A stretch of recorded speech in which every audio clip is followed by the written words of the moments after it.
Hello and welcome to the Bible and Beyond podcast from Early Christian Texts.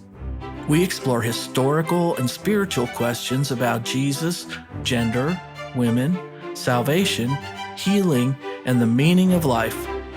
Shirley Paulson is hosting a series of conversations with scholars who are able to unlock mysteries from extra-canonical books, forgotten scriptures, so-called Gnostic Gospels, and the Bible. Thanks to a generous AAR, Luce Advancing Public Scholarship grant, we are now offering a completely free online course titled Introducing Nag Hammadi and Related Texts. In 24 video lectures, you'll gain a fundamental understanding of recently discovered texts written by early Jesus followers. Just visit bibleandbeyond.courses to enroll. And now, here's Shirley Paulson. We are going to get into a very surprising topic for today. My guest, Dr. Nina Livesey, has been studying Paul and Pauline letters for quite some time, and now her research is leading to some startling new conclusions. Before we get there, let me introduce her to you.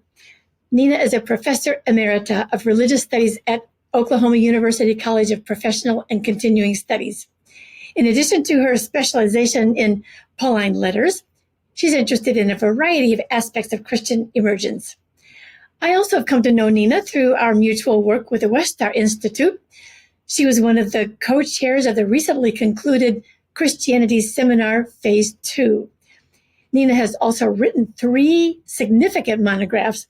The one we're talking about today is newly published and is titled The Letters of Paul in Their Roman Literary Context, Reassessing Apostolic Authorship. So welcome, Nina. So glad to have you with us today.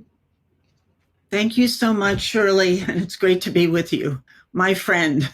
Yes, this is a wonderful friendship, and it's fun to talk about difficult topics with somebody that you trust and know. So I'm happy to have this with you, Nina.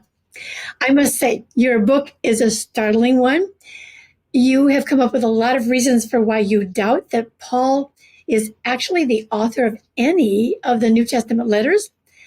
Since around the end of the 19th century, most scholars tended to agree that Paul wrote at least 6 of the 13 letters attributed to him in the New Testament.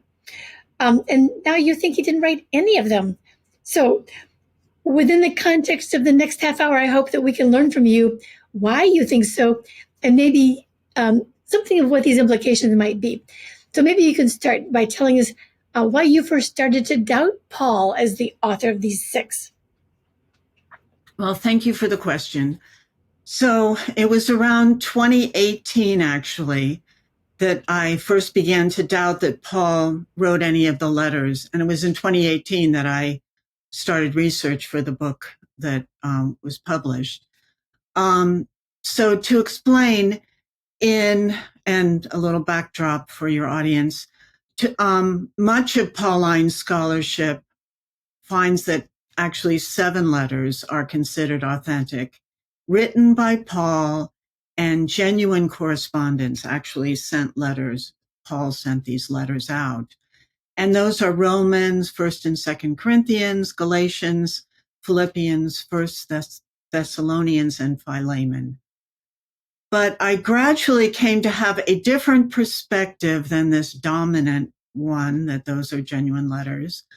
And it was in large measure based on the work of the second book that I wrote, which was on Galatians from a rhetorical perspective. And I think you and I talked about this book earlier. That set the ground, you might say, seeds of doubt of Pauline authorship, although even after that book was published and a few years after it, I still held to Pauline authorship. But it was in that book, actually, that I could no longer take any of the letters, the contents of the letters at face value. And it was that work on rhetoric and looking into ancient rhetorical theory even, that made me understand a little bit more about how ancients wrote and what their compositional goals were. I was particularly influenced by a scholar called George Lyons, New Testament scholar, who wrote on Pauline autobiography. And he wrote that ancient autobiography, as an example of what I'm talking about, is not about historical reality as you might expect from a modern notion of autobiography, but it's more about human potentiality and idealization. That was impacted me quite a bit. That one notion had played a large role in my thinking. What do you mean ancient autobiography is not about trying to get at the actual person, something real about that person? So that really changed my thinking about ancient writing even more largely. Then, in addition to that, and I'm almost to the end of your question here, I was in touch with, and it was just serendipity, you might say, with a classicist friend who advised me that ancient authorship is really not very easy to ascertain. We can't know that just because that name is applied to a work. You can't assume automatically that a work is by that person. That too struck me rather hard, you might say, made a larger influence on me, so that it occurred to me then that Pauline scholars were likely overconfident in their assessment that Paul actually wrote these letters. And those two issues combined started my quest, you might say, about authenticity and the letters. So the book was to find out, were these letters authentic? How do we know these letters are authentic? I wanted to probe that question. Well, I'm glad to hear that you actually had doubts about it too. You didn't start off trying to prove everything was wrong. You had to go through a process yourself, which is helpful for us to hear you. So that's helpful. And speaking of writing, I know that Bible readers usually notice that there are discrepancies between the stories in the book of Acts and Paul's letters. So how does your understanding of Acts then help you to think about Paul? Right. I do think Acts is very important for the whole idea of Paul. And as you correctly note, biblical scholars have long recognized that there are character differences between the Paul of Acts and the Apostle Paul of the letters. And since the mid-19th century work of F.C. Bauer, they have discounted the book of Acts as a historically reliable narrative of early Christianity. And that's widely held position, I would say, in scholarship today. Acts is not historically reliable. Ironically, that same influential scholar, F.C. Bauer, also bequeathed to the field the legacy that Pauline letters are, by contrast, historically reliable and authentic of Paul. It's funny because Bowers had a double influence. The one caveat there is with Bauer, he limited authentic letters to 4, and those 4 are Romans, 1st and 2nd Corinthians, and Galatians. The letters that end up getting most of the scholarship right now, those are called, well, for Bauer, they were called the chief letters, and really in current scholarship, we deal with them as though they're the chief letters, the meat of Paul, you might say. So I very much agree with the view that Acts is unreliable, but then I extend that also to Paul as characterized in that writing. So I guess that is a more important point with regard to my own thesis here. So as I mentioned in the book, the author of Acts and this is also an important point, I think, for where I'm going and my understanding of the letters. The author of Acts is a master at manipulating character names to help advance his narrative goals. It's really rather clever. So a major plot line in Acts, if you will, is the movement of the message of Christ to Gentiles after the Jews reject it. You see that theme over and over again. And the whole thing is about how does the message go to the Gentiles? Who's taking it? And how does it get there? But a change in character name functions as a literary device to advance that exact plot line. So, for example, Simon is a Jewish name, a figure given in Hebrew writings. And in Acts, this character is called by an additional Greek Gentile, you might say, named Peter. You know Peter. So Simon is involved in the conversion of the first Gentile, a Roman centurion, Cornelius. That's a very well-known story in Acts. And during the lengthy episode, replete with angelophanies, and it's quite theatric, the narrative of the conversion of Cornelius, the author of Acts mentions 3 times, and 3 times is significant in Acts, that Simon is called Peter. Okay, that happens 3 times. I can give you the verses, but I won't go into that. The character is referred to Peter when he makes a speech that witnesses of Christ, which results actually in the outpouring of the Holy Spirit and ends in the acceptance of baptism by Cornelius. So he's Peter at that point. So, but you see something similar. I mentioned Peter because the same kind of thing, or very similar thing, I would say, is happening with Paul, the character Paul.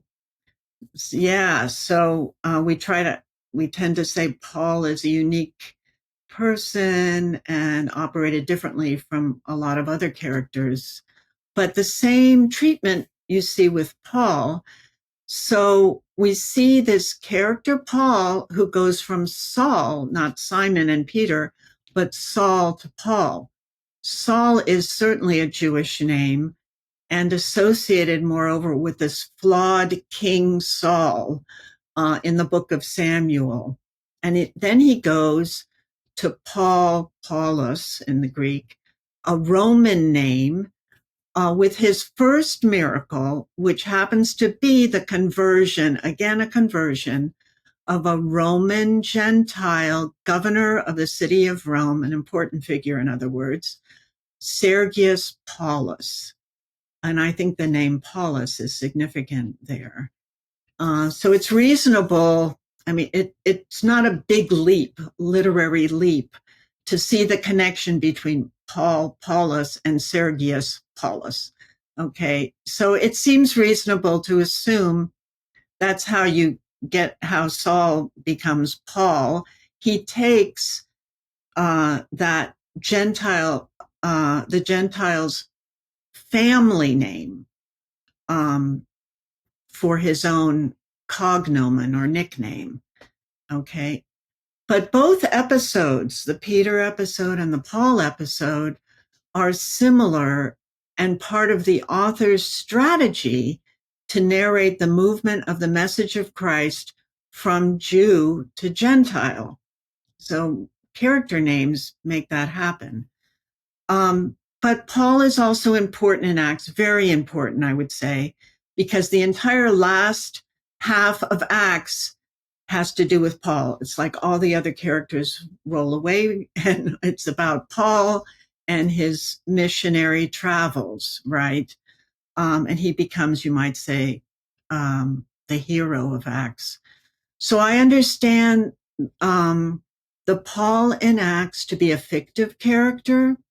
He's given the name Paul, a Roman name, which serves to help advance the plot.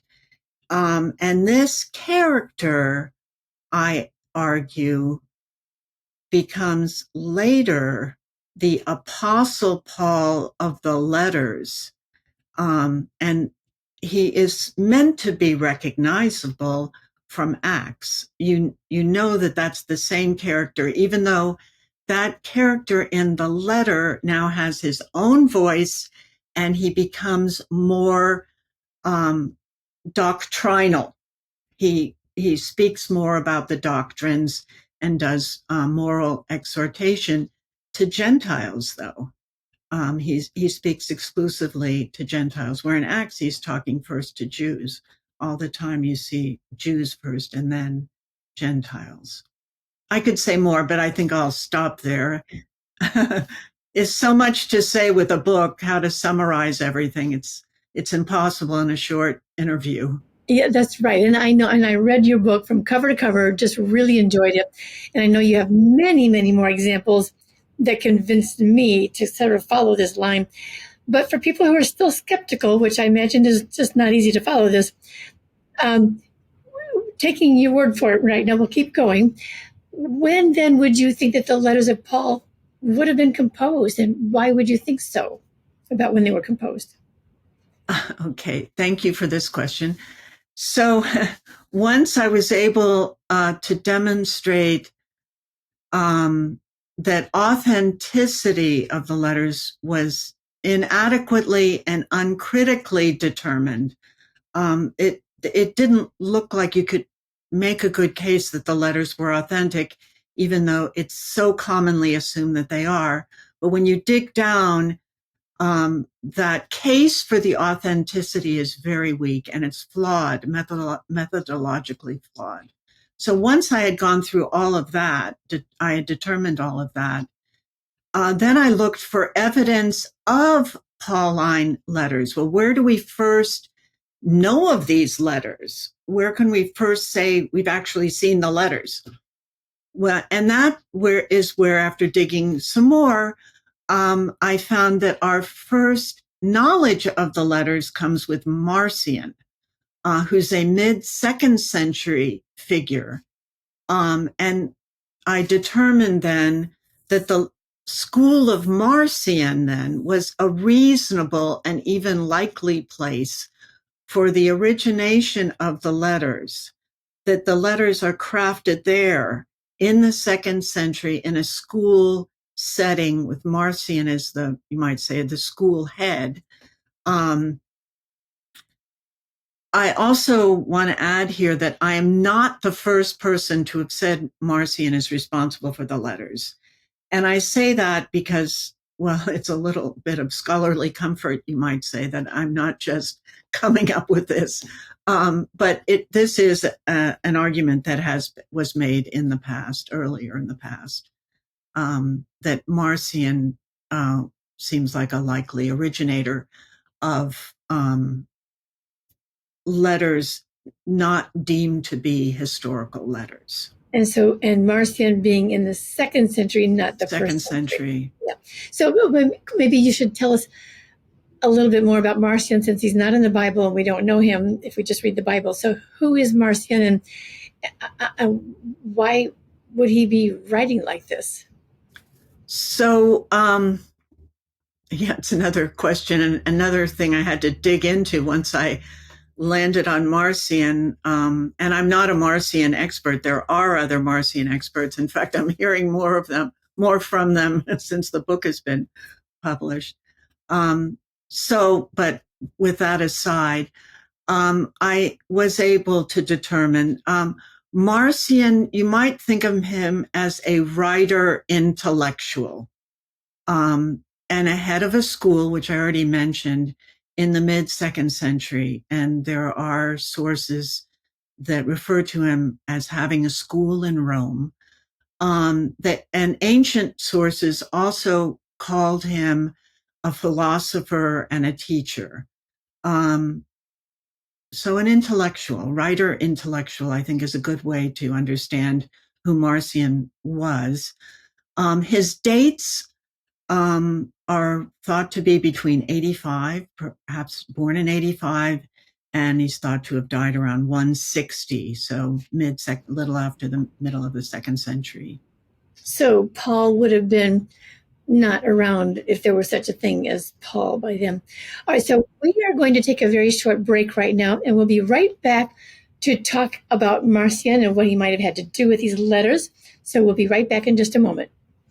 If you enjoy our Bible and Beyond podcasts, we hope you'll consider becoming a sponsor by joining our Patreon community. Your affordable monthly contribution entitles you to exclusive content, discounts on our live online hybrid courses, Bible and Beyond gear, and invitations to online get-togethers with other supporters. Go to patreon.com/Bible and Beyond to join at a level that's right for you. Okay, so if Marcion was born in 85, I'm still trying to wrap my mind around Paul not being actually a human being, but a fiction idea. But was this character of Paul maybe like invented by Marcion, or was he a kind of a character that people knew before Marcion? Where did he fit with Paul, Marcion and Paul? Well, one cannot definitively know whether there was a historical Paul. But I've taken the position that it's better to not think of Paul as historical, because I think that ends up complicating this issue quite a bit, because of how I understand these letters. I think of the letters more as scripture, and and because I've gotten to the second century and I see a gospel even coming later. Marcion also published a gospel along with these 10 letters. I see all of that happening later in the second century, and one going with the other, that gospel, and then Paul, who is, might say, proclaiming that gospel of Marcion's gospel. Then it's not so helpful for me to be thinking back to a historical Paul who sent actual letters. So I've put that aside, you might say, that question.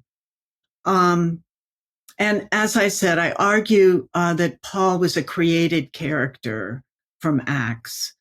And that goes along with the type of letter that I think we have with the Pauline letters.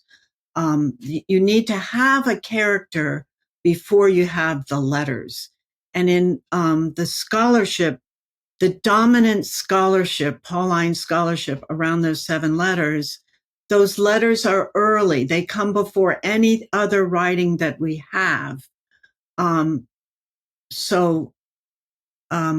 It is a flip.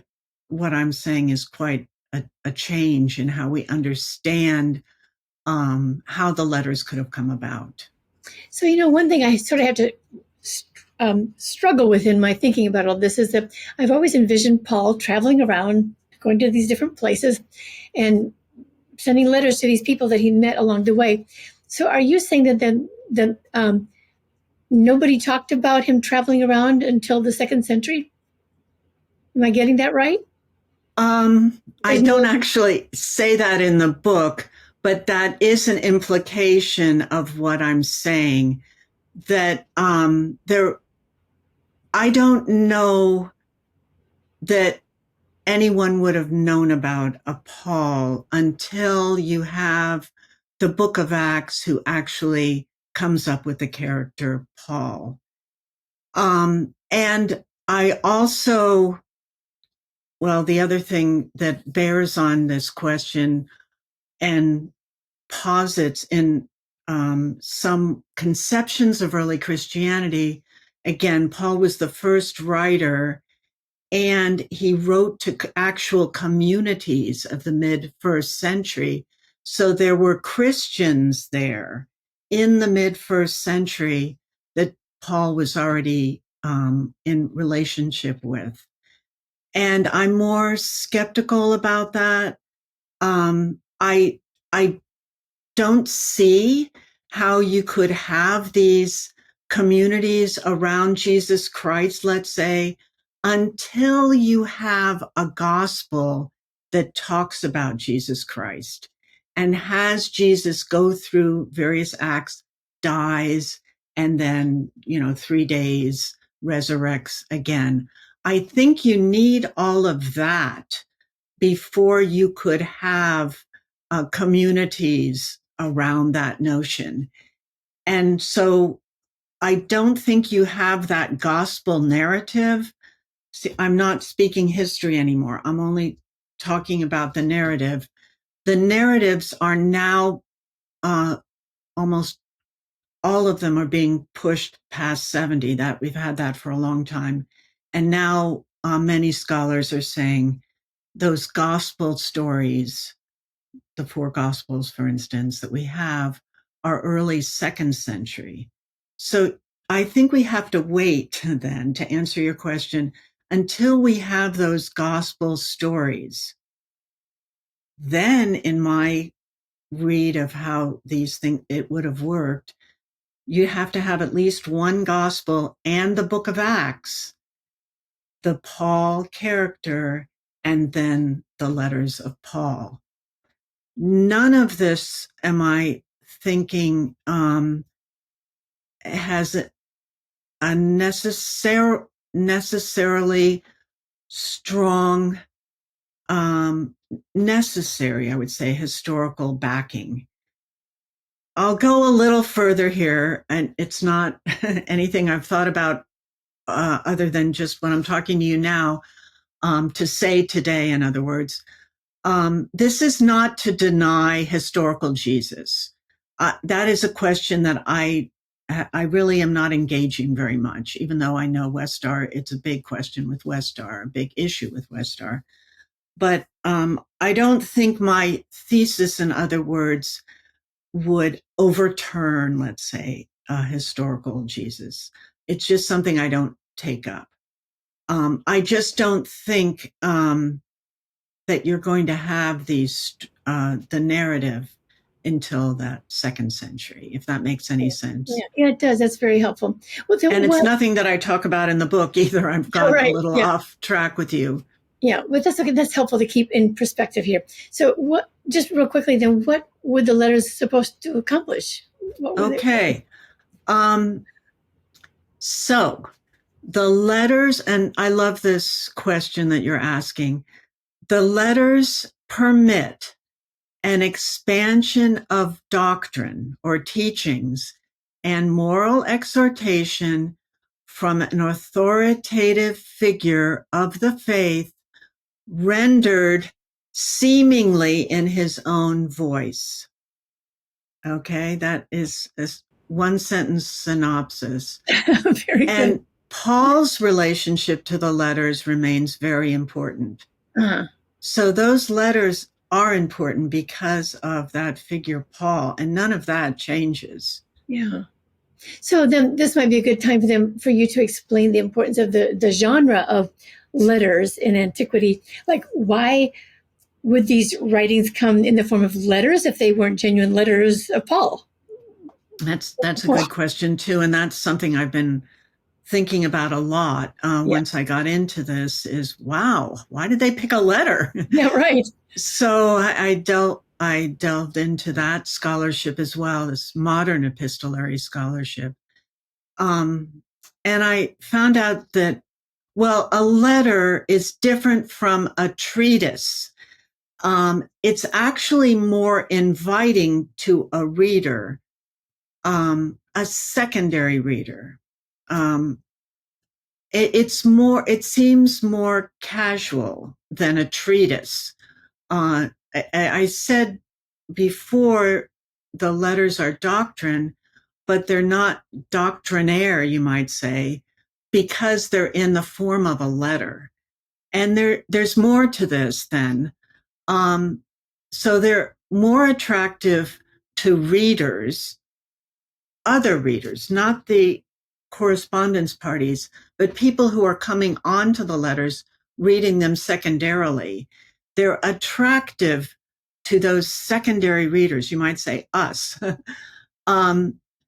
because of this aspect of overhearing.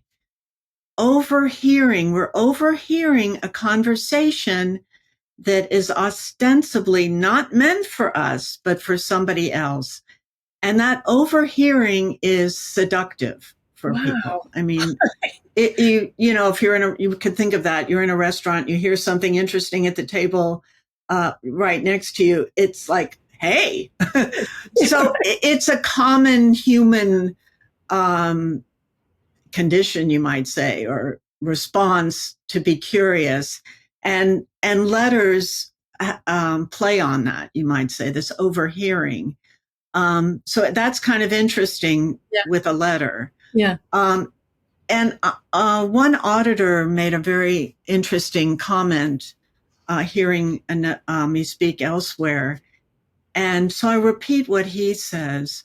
A letter invites the reader into a vicarious experience, drawing the reader into a relationship that's already in progress. I found that very good. Yeah. So I'm repeating that to you. I think that gets it across, gets some of the sense of what I'm trying to say across as well. Yeah. So, yeah. Well, I'm just wondering, Nina, I know that this is a difficult message, especially for people who love Paul. Certainly you've had to explain to skeptics why this is worth considering. What do you say to people who are really doubtful about this? How do you help us to deal with this uncomfortable conclusion that you're finding? Yes. Well, I appreciate the question. I don't know that I have the perfect answer here. But I suspect that people are loving Paul, although not everyone. Many women don't like Paul at all. But loving him, I think, because he comes across as real for them with the letters. And if that is the case, in a way, it confirms the power of the letter genre, or what I think these authors were doing and taking advantage of, you might say. And it also explains why there are abundant of other New Testament copycat letters attributed to other known important figures from Scripture. There's other apostles. So these teachings, his theology, they've guided Christians over the millennia, right? And I doubt that historicity was a central factor of his influence over that entire time. I tend to think that it's a modern hang up, you might say, that Paul has to be a historical person. I think ancients could have dealt with that situation more casually. What they're interested in is an authoritative figure of the faith. Yeah. I don't know if that really answers, but that's how I think of it. Okay, well, certainly we're going to be thinking about this, and I know that you've already stirred the pot, so lots of people are thinking about this right now. And I know we're running kind of short on time. I just want to ask you also, what do you see are the implications from making this adjustment of the studies of Pauline letters? Like, what does it mean for the early Jesus movements and early Christian history? What's happening? Okay. Well, I gave you some of my background thoughts earlier. So then I would hope that there would be some rethinking of how we understand the first century, that the Jesus movement. I think right now we're saying oral storytelling is how the story of Jesus caught on and grew even in the first century. I'd like to see some more work done in that area, or even evidence, you might say, of that. Another thing would be the chronological arrangement of those New Testament writings. I gave you one snapshot of what I think is going on there, at kind of a rough look at it. And also there's other implications, since the historicity of Pauline letters influences how we see other collections of letters that are even Christian letters, you might say, that are outside of the New Testament. And one collection that comes to mind are the letters of Ignatius. And if you look at some of the scholarship on those letters, they rely on, you might say, real Pauline letters. So if my thesis becomes more widely adopted, or maybe I should just say considered, then it would have an implication for other collections of letters that are relying on that authentic perspective of Paul. Wow. So let me just, one last thing. I just want to make sure that I'm kind of hearing this kind of a full picture in a very, very brief moment here. You mentioned that you would like to see more studies of the orality of the first century. What else do you think needs further investigation in this enormously important topic? Well, okay, thank you for this.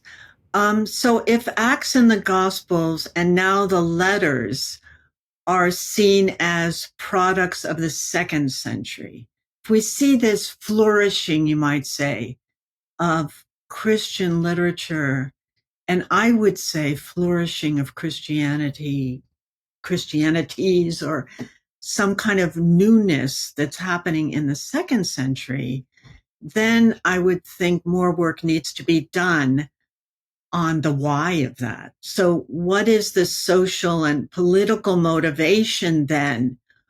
We can devise a social political motivation for the first century, right? Or we have. I would like to see some of that then turning to the second century then. What would be the social and political motivation?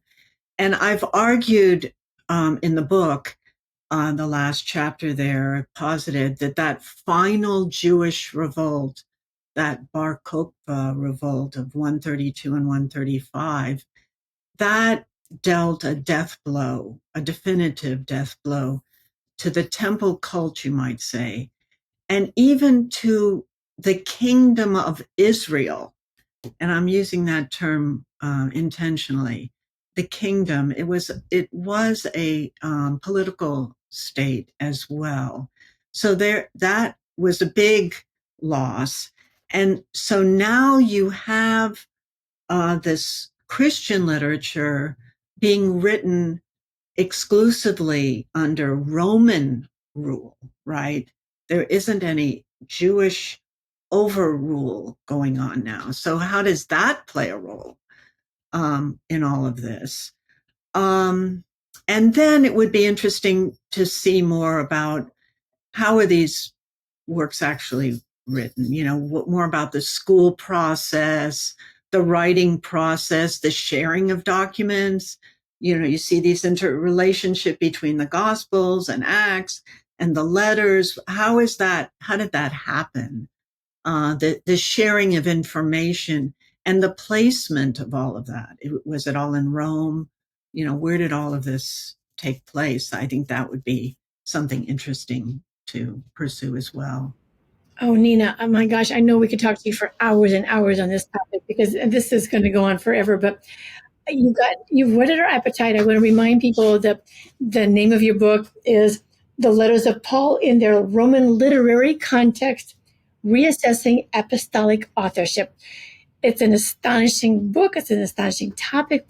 But I want to say to you how grateful I am that you are a thoughtful and kind person, because we need that kind of comfort to go through a very difficult topic like this. It's not easy to think about this, but you've been gentle with me in this conversation. And I think you've helped us to be willing to consider a topic that's not easy, but maybe will shed light on lots of other questions we have. So thank you for opening a huge new door for us. Thank you. Thank you for your questions. Felt very relaxed for me, and it was so nice to just chat with you. Thanks so much. Thank you. Nina. Thank you for the invitation. You bet.